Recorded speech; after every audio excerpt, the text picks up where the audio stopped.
ಇವತ್ತು ವಿಜಯಪುರದಲ್ಲಿ ತುಂಬ ಇಂಟ್ರೆಸ್ಟಿಂಗ್ ಆದಂಥ ಒಂದು ಸಂಗತಿ ನಡೆಯಿತು.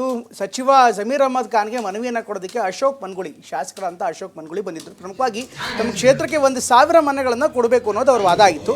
ಕ್ಷೇತ್ರದ 23 ಗ್ರಾಮದ ಪಂಚಾಯತ್ಗಳಿಗೆ ಮನೆ ಹಂಚಿಕೆ ಮಾಡಬೇಕು, 1,000 ಮನೆಗಳನ್ನು ಆದರೂ ಕೊಡಿ ಅಂತ ಜಮೀರ್ ಅವರಿಗೆ ಮನವಿ ಮಾಡಿದರು. ಈ ಸಂದರ್ಭದಲ್ಲಿ 500 ಮನೆಗಳನ್ನು ನೀಡ್ತೀನಿ ಅಂತ ವಸತಿ ಸಚಿವ ಜಮೀರ್ ಹೇಳ್ತಾರೆ.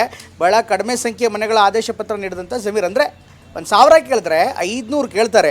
ಈ ವೇಳೆ ಜಮೀರ್ ಬಗ್ಗೆ ಅಸಮಾಧಾನ ಅಂತಲ್ಲ, ಒಂಥರ ಬಾರ್ಗೇನ್ ಮಾಡೋ ಥರ ಬೇಡ ನನಗೆ ಅಂತ ಅಲ್ಲಿಂದನೇ ನೇರವಾಗಿ ಹೋಗ್ತಾರೆ. ಆಯ್ತು, ಇದೆಲ್ಲ ಸಮಾಧಾನ ಮಾಡ್ಕೊಂಡು ಏನು ರಾಕ್ಷಸನಪ್ಪ ಅಂತ ತಮಾಷೆ ಮಾಡ್ತಾರೆ ಜಮೀರ್.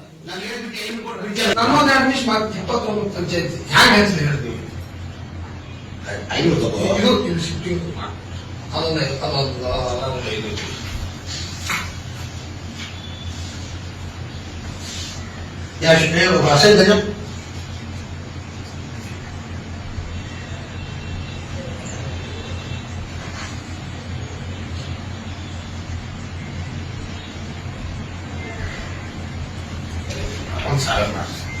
ತಗೊಳ್ಳು, ನನ್ನ ಮಾಡ್ಕೊಡ ರಾಕ್ಷಸ ನಾನು ಹೇಳ್ಬಿಟ್ಟು ಏನು ಕೊಟ್ಟು ಬಿಡ್ತಾರೆ. 49 ಪಂಚಾಯತಿ ಹ್ಯಾಂಗ ಹೇಳ್ತೀನಿ ಹೇಳ್ತೀವಿ.